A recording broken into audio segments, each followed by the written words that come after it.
We are living in very crucial times. The political systems of the world have failed us. Socialism has failed. The capitalism is failing. Tribalism, nationalism that have plagued the Muslim world and the oppressed people throughout the planet have failed in bringing about unity and love and cooperation and the type of a world that we could live in as human beings, live a good existence with our fellow human beings and pass through this world. And Allah has also blessed us with the last messenger, peace and blessings be upon him.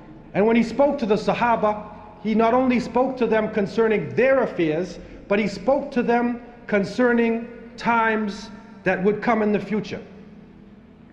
And in one hadith which is reported by Imam as-Suyuti in Al-Jami al-Saghir, Abu Hurairah radiallahu anh reports that the Prophet, peace and blessings be upon him, said, there would come in the end of time great liars to the point where they are false Christs, claiming to be false prophets, would lead you astray. And they will come to you with a type of speech that you nor your parents have ever heard of before. Beware that they take you astray. Beware that they put you into a fitna, a trial, and a temptation. We begin to see the climax of a major change in society, the climax of a new world order. And we are witnessing today, with the advent of the new technology, that human beings have the ability to send information throughout the planet simultaneously. We have the ability to witness events here in Australia that could be happening in other parts of the world. In Europe, we could witness these events.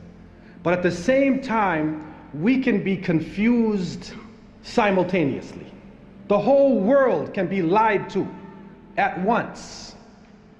To put together images and sounds and to develop this story, which although it is not true, appears to be true. They will come to you with a type of speech that you nor your parents have ever heard of before. Sadaqa Rasulullah alayhi salatu wasalam. But at the same time, we begin to see the climax of a major change in society, the climax of a new world order. And we begin to see a type of integration between information technology and trade.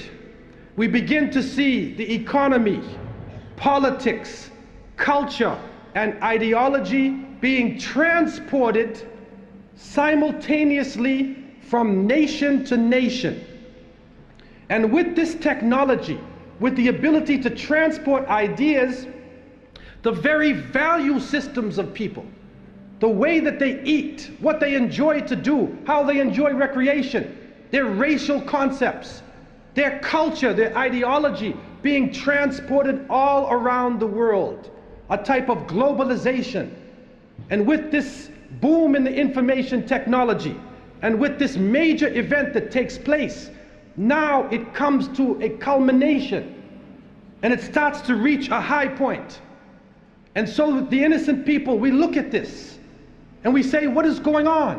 What is happening to the world that had so many different varying views, different nations, different ways of approaching things that can complement each other? Now we see politics is stripped of real power, that the economy governs all social exchange. We see that the states serve the financial power structures, that the real power is no longer in the hands of the generals, but the real power now switching to the hands of the people who run the economy, to the banking systems. And then we see that politicians play the role of public relations officers only to control the masses by lulling them to sleep. And then we see that the masses of the people become helplessly preoccupied.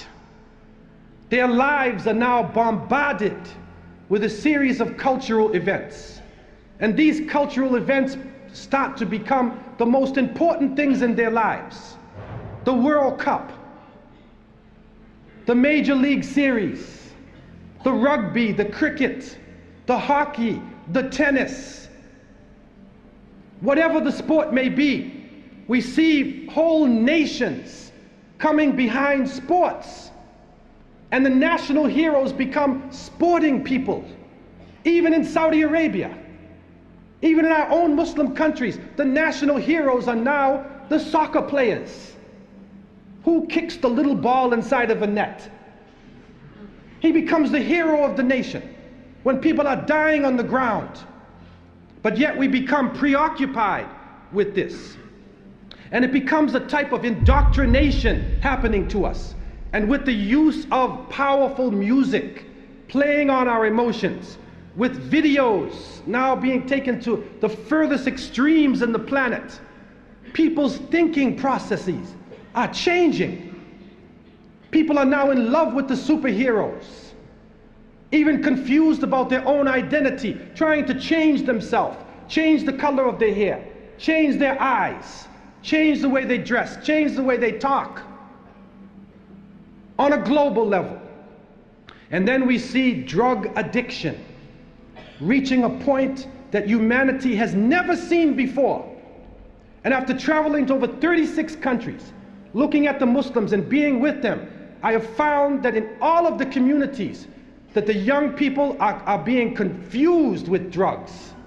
It is pouring into our countries and give you a false dependence so that you become dependent on the chemical. You forget about Allah. Your God becomes the chemical. And so creating this dependency amongst the masses of the people. And then we see lethal social diseases being spread. And it is said that in Southern Africa, and Allah knows best what this really is, but they say that in some parts of Southern Africa, 1 out of every 4 people is HIV positive. It has reached this level. Now, whatever this HIV is, there's a lot of theories. Whether it is some germ warfare, whether it is a type of corruption, but whatever it is, it's killing us. Then we see the planet malfunctioning. The air is becoming polluted. The water is becoming polluted. The animals are dying. They are cutting down the rainforests. They are destroying forms of life. And now we are getting strange forms of cancer that we have never seen before. And it is happening all over the planet. And so what is happening in front of us? When people begin to speak out, when they try to protest what is going on, even in a legal way they are protesting, they find themselves either swamped with false information coming out of the technology, they find themselves in a state of fear. And we, the innocent people, trying to look at the world and trying to understand what is going on, we see everything is moving toward one world state, one world police force, one world bank, and one world unelected elite that rules over us not based upon the will of the people or democracy, but rules over because of control of the bank, control of the economy and the flow of the money, which is changing every day, changing from gold and silver to paper to plastic. And now they are trying out chips. They're putting chips in somebody's head. They tried it in Florida. And if you can take anything from me, don't ever let anybody put a chip inside of you. Don't let them do it to you, man. A microchip. And they say, no, it can do you a lot of good. If you're diabetic, it will say you're diabetic. And then they showed us this picture, they show us this movie or this commercial how this chip can play itself out. And there's an old woman inside of the store, and she's shopping in the store, and the young guy is next to her stealing things. He's putting it in her clothes, in his clothes, and she says, oh my God, he's stealing. And he fills his clothes with food and items, and he runs out the store, and the old woman is in shock. And then the attendant, the clerk, runs behind the man and says, you forgot your receipt. He had a chip inside of him. And when he went through that barrier, it recorded his bank account, the money that he took out the store, everything simultaneously happened. And then she said, you forgot your receipt. What a beautiful world it would be. What a beautiful world. But the problem we're facing is, what else can happen with that chip? What else can be done to the chip? Your emotions could be controlled. Your mind could be controlled. In the earlier decades, people wrote about this. George Orwell wrote about, you saw 1984. You saw people talking about animal farms, talking about Big Brother.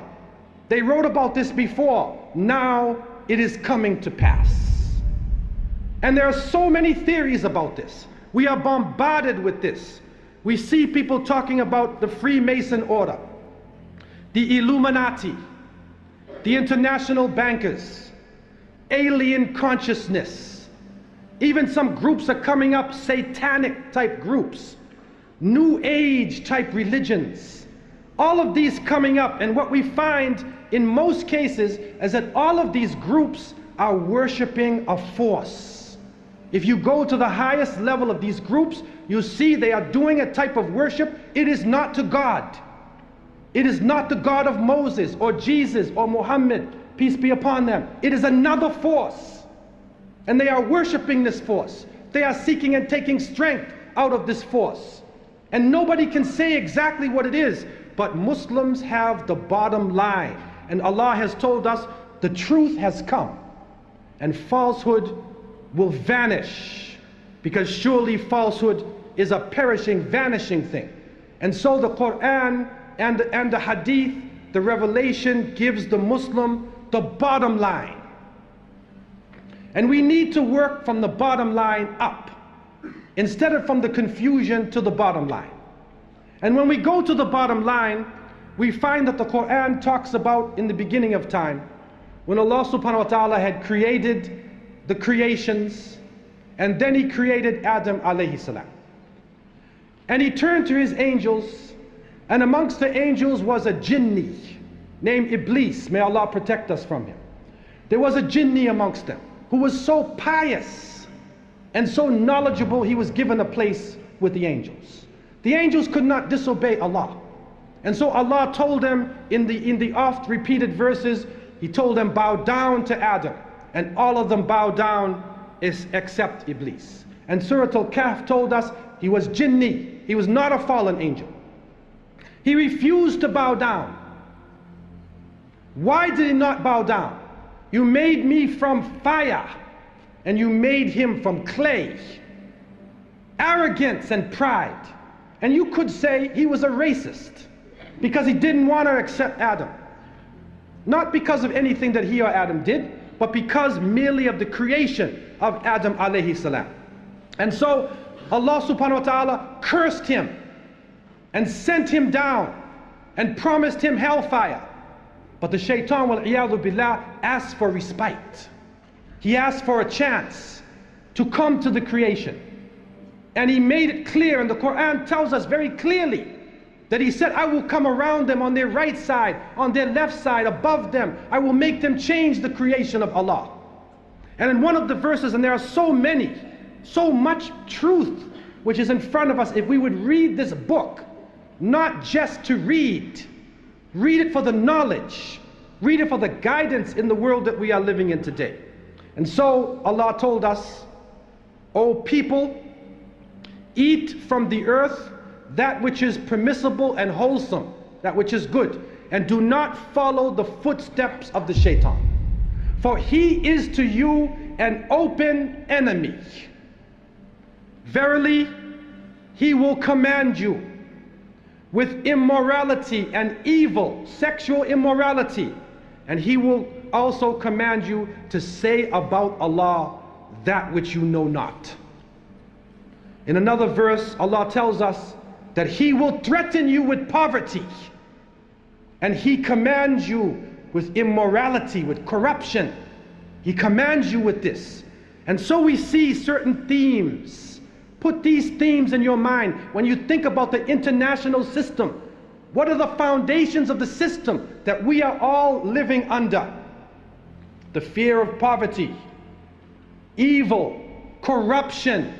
And then we see also in Surah Al-Ma'idah, Allah tells us, O you who believe, surely intoxicants and gambling and sacrificing at the idols and telling the fortune with arrows, all of this is an evil abomination from the work of the devil.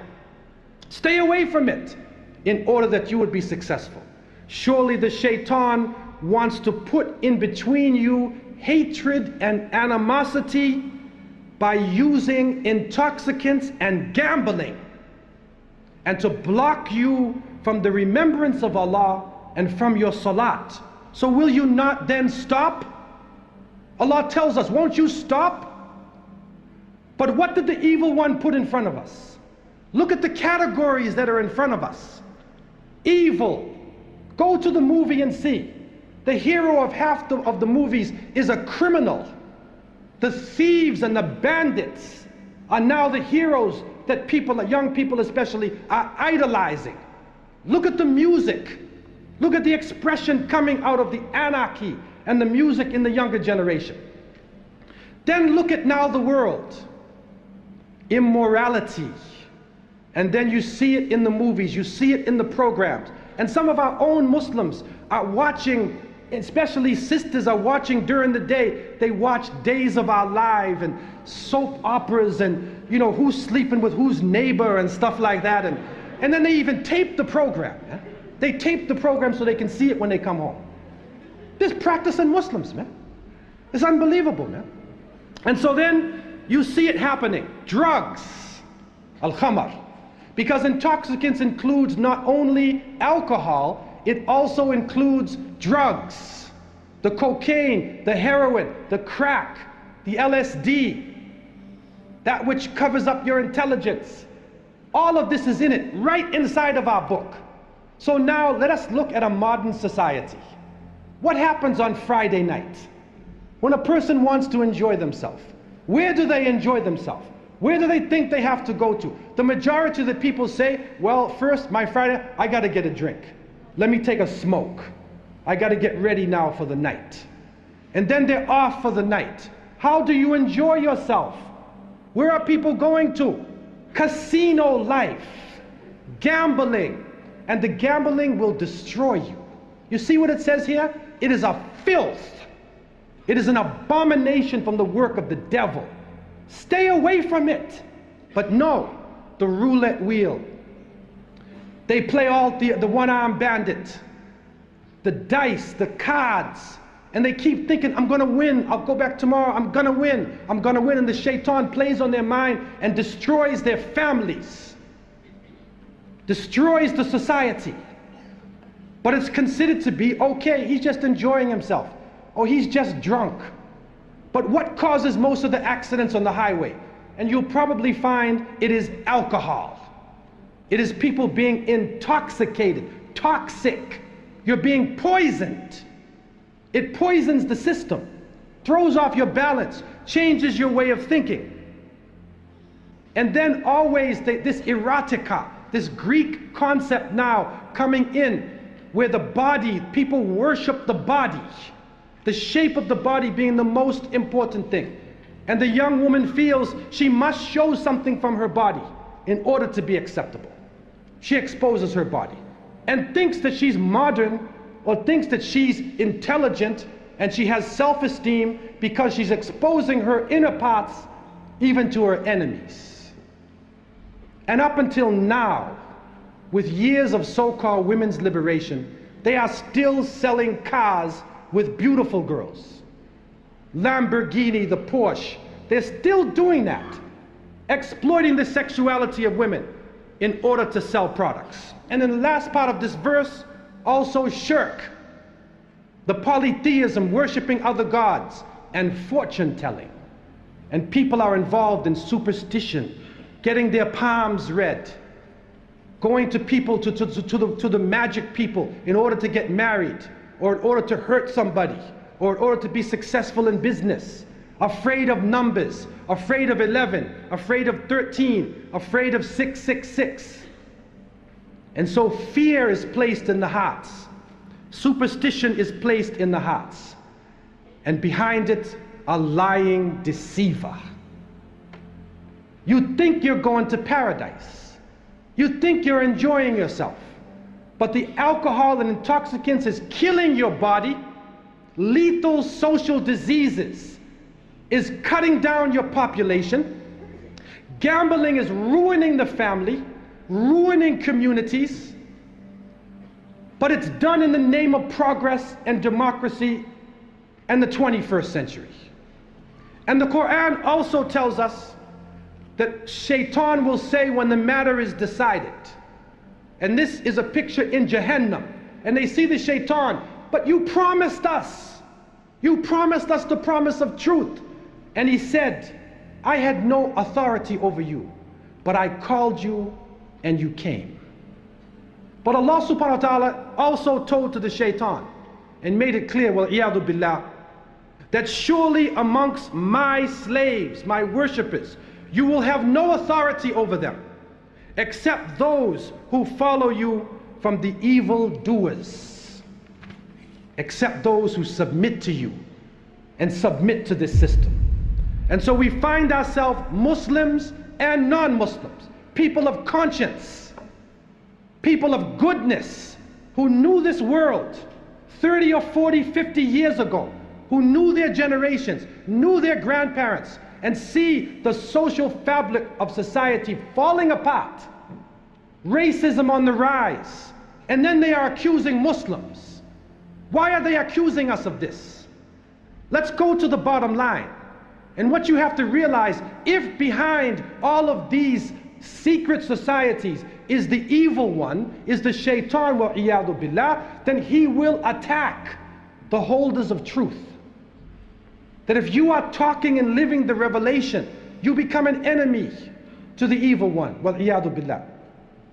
And so the reality is that we must never forget, that Muslims must never forget that Islam is the real solution for this planet.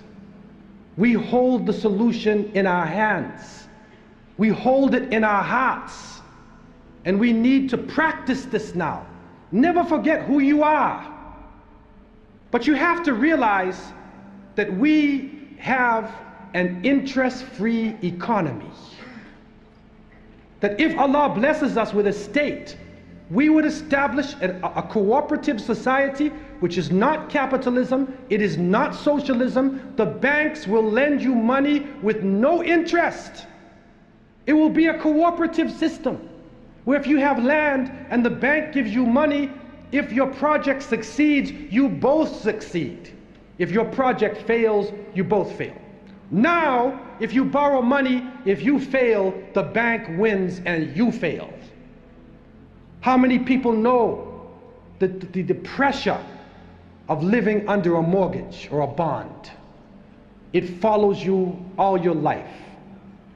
Some people pay the bond for 20 years, hard labor, and then when they can't pay, their house is taken away from them.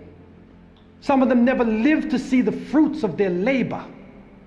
It is burnt up in papers. And so an interest-free cooperative society. And if our sheikhdoms, if our rich leaders would take their money out of these interest banks and put it into an Islamic economy, we would change the face of this earth. That, for many people, is the bottom line. But don't forget also that within our understanding is the true belief in one God, with no confusion, no human beings as God, no idols as God, no confusion about your Creator, but a way to communicate without a pope, without a bishop, Each individual can communicate, male or female, can communicate with Allah subhanahu wa ta'ala. We also have strong families. And Islam is telling us, and never forget, and try within your lifetime, that father and mother try to eat with your children. Establish your family so that the children are eating with their parents. Spend time, father, spend time with your children.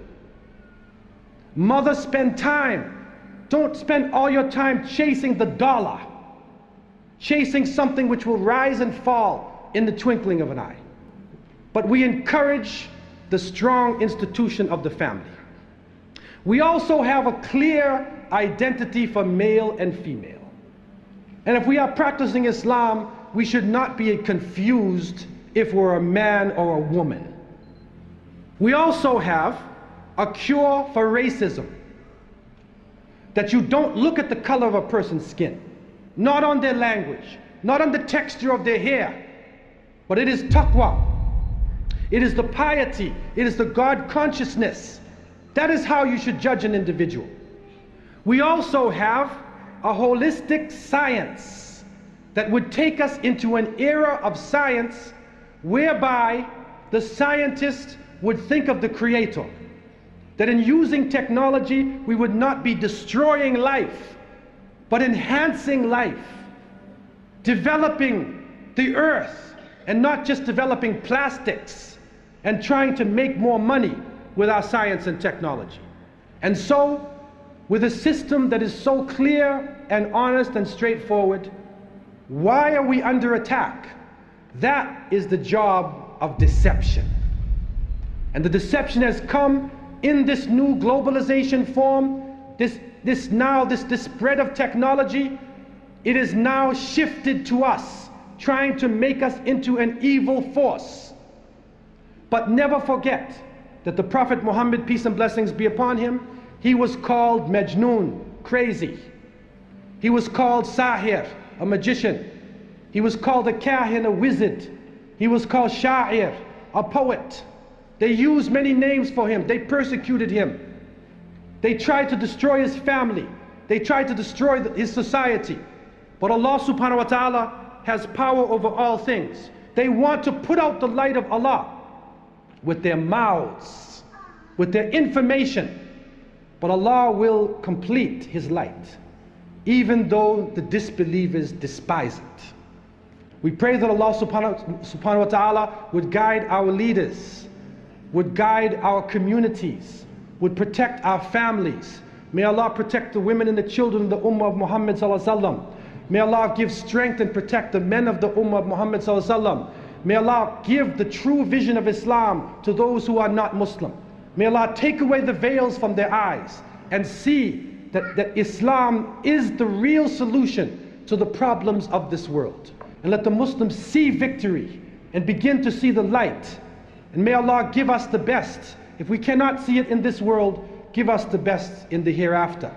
Have mercy upon us and enter us into paradise.